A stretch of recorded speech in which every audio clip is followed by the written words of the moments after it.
Marlène Mélis, bonjour. Allô? Oui, bonjour Marlène Mélis. Oui, bonjour Monsieur Tadican, bonjour à tous. Alors, de plein gré ou de force, vous allez malgré tout intégrer le syndicat mixte ouvert.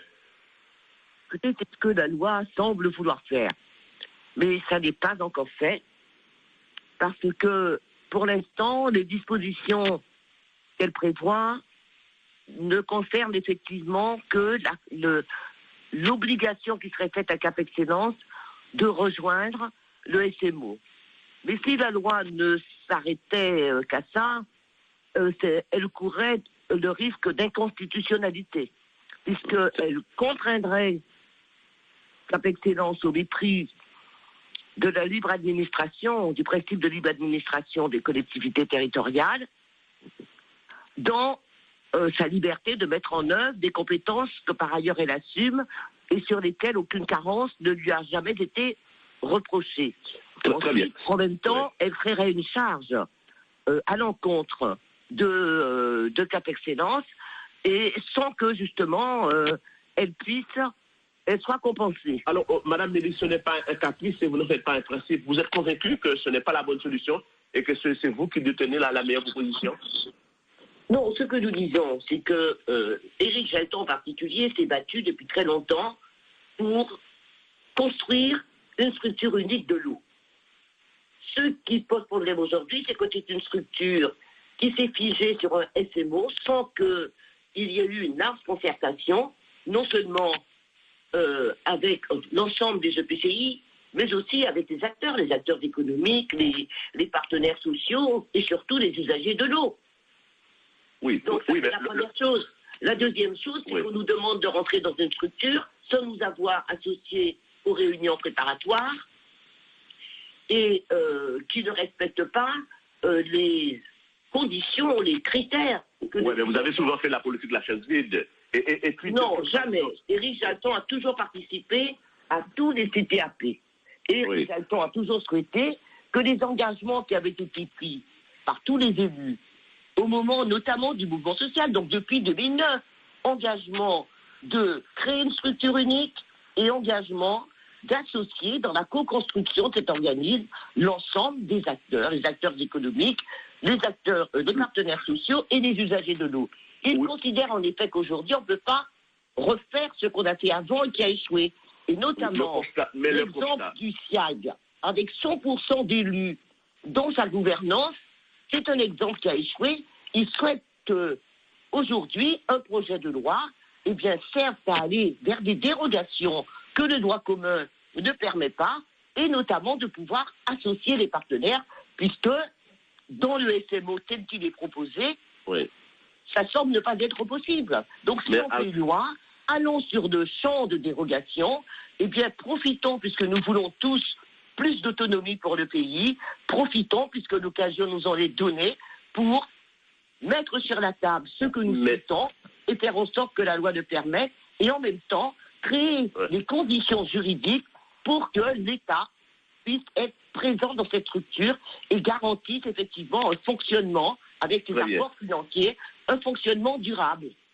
Très bien. Mais et le constat est là, vous donnez raison à ceux qui disent les Guadeloupéens va toujours mettre d'accord. Il a fallu que ce soit une loi qui vous impose pratiquement cette solution. Oui, c'est certainement très dommage. C'est certainement très dommage, mais ça n'est pas nous qui en avons pris l'initiative. Et effectivement, ça pose question. Ça pose la question d'abord de nous avoir contraints et de ne pas nous avoir donné l'information préalable pour qu'en toute connaissance de cause, nous puissions poursuivre le dialogue. Et puis, aujourd'hui, il y a la loi. Alors, ce que nous disons, c'est que la loi, pourquoi pas, nous n'avons rien, nous n'avons pas de prévenance particulière contre la loi, mais nous disons que s'il y a une loi, il faut que la loi serve à quelque chose, qu'elle aille vers le champ de dérogation dans le cadre de la différenciation et notamment qu'elle nous permette d'associer les acteurs parce qu'il faut aujourd'hui moderniser la gouvernance des organismes pour que nous soyons en capacité d'intégrer l'ensemble des enjeux de l'activité et du pays. Vous avez lu la proposition et hormis de la contrainte, il n'y a rien qui vous agrée. Qu'est-ce qui vous gêne dans la formulation? Il y a toujours la possibilité d'amender de toute façon. Oui, mais c'est ce que nous ferons. Mais il y a il y a de nombreux points sur lesquels nous voulons progresser. Par exemple, la représentation qui est fixée à 4, alors que nous demandons des contributions qui sont appuyées, qui s'appuient sur le nombre d'abonnés, par exemple. Ben, nous disons que si nous payons à hauteur des abonnés, il faut que nous puissions influencer à travers notre représentation de la même manière par rapport à la proportion de nos abonnés. Nous disons, par exemple, également, nous disons que nous voulons que les choses soient claires financièrement.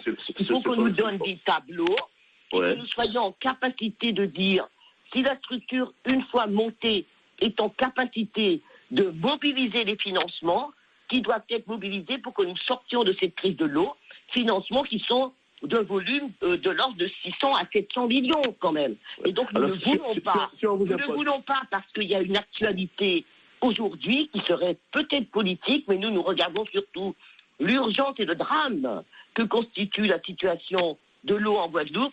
Nous ne voulons pas construire un organisme qui, quelque temps après, à l'instar du SIAZ, serait amené à poser la question de son dépôt de bilan. D'accord, très bien. Alors, au sein justement de ce syndicat, on vous impose une représentation à part égale, et cela, aussi, en fonction de la contribution,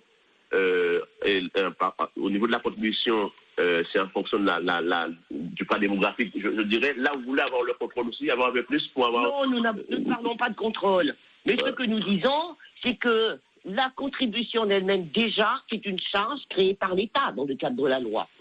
Eh bien, nous ne comprendrions pas que, effectivement, nous voulions avoir une structure saine, économiquement viable, mais qu'en même temps, on ne se préoccupe pas de la situation des membres, la situation notamment des EPCI qui, aujourd'hui, font face à une crise de structure et financière très grave.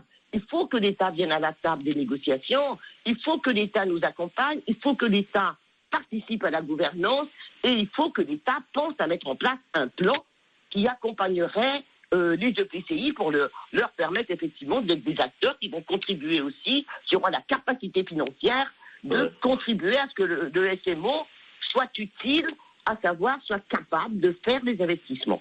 Autre élément, Eau d'Excellence n'a aucune raison d'être et devra disparaître. N'est-ce pas là aussi un élément de votre réticence à intégrer le SMO? Eau d'Excellence n'est pas un élément de résistance. Mais ce que nous disons, nous ne voulons pas aller dans une situation nébuleuse dans cette structure juridique, parce que nous ne sommes pas figés sur le SMO, nous voulons une structure juridique qui réponde aux attentes et aux besoins du pays. Et Eau d'Excellence, ce que nous disons, c'est que c'est un opérateur.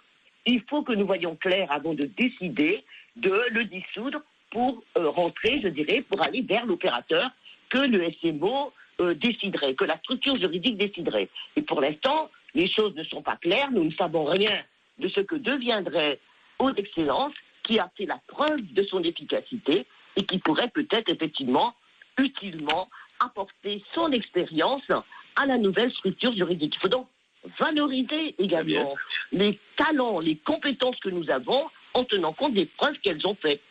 Très bien. Marlène Denis, merci et bonne journée.